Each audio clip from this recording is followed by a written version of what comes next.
మిత్రుల పాఠశాల యాత్ర. ఒకప్పటి ఒక చిన్న గ్రామంలో నలుగురు మంచి స్నేహితులు ఉండేవారు. వాళ్ళ పేర్లు రాజు, గౌరీ, బాబు మరియు అనిత.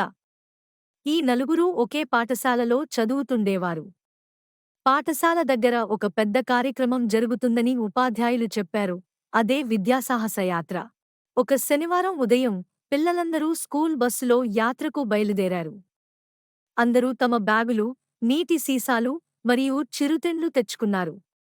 బస్సు పచ్చని పొలాల మధ్య నడుస్తూ ఒక పెద్ద పర్వత ప్రాంతానికి చేరుకుంది.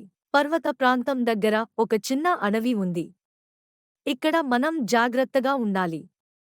ప్రకృతి ఎంత అందమైనదో అంతే జాగ్రత్తగా చూడాలి అని ఉపాధ్యాయుడు హెచ్చరించారు.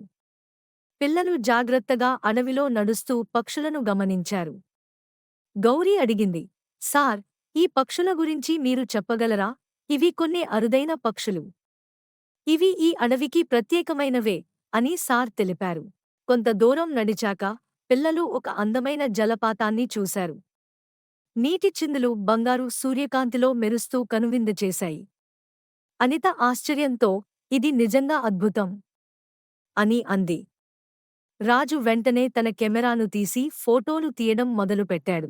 ఇది నా జీవితంలో నాకు మరపురాని క్షణం అని అంచనా వేశాడు. అందమైన ప్రదేశాలను మనం కాపాడాలి. వ్యర్థాలు వేయకుండా జాగ్రత్తగా ఉండాలి అని ఉపాధ్యాయుడు చెప్పారు. అడవిలో తిరుగుతుండగా బాబు ఒక చిన్న బర్రెల గుంపును గమనించాడు. ఆ గుంపు దారితప్పి ఉంది. పిల్లలందరూ కలిసి వాటిని సురక్షితంగా మెల్లగా తోడుకుని దగ్గరలోని గేదెలతో కలిపారు. ఉపాధ్యాయుడు ఈ పనిని చూసి, మీరు నిజంగా బాధ్యతాయుతంగా వ్యవహరించారు. మీపై గర్వంగా ఉంది అని ప్రశంసించారు. రోజంతా సరదాగా గడిపిన పిల్లలు సాయంత్రానికి బస్సులో తిరిగి బయలుదేరారు. అందరూ తమ తమ కథలను పంచుకుంటూ ఆనందంగా హోరు చేసుకున్నారు. ఈ యాత్ర నాకు ఎన్నో విషయాలు నేర్పింది అని అనిత అన్నారు. ఇలా పిల్లల సాహసయాత్ర అందరికీ నేర్పు, ఆనందం మరియు జ్ఞానం అందించింది. ముగింపు.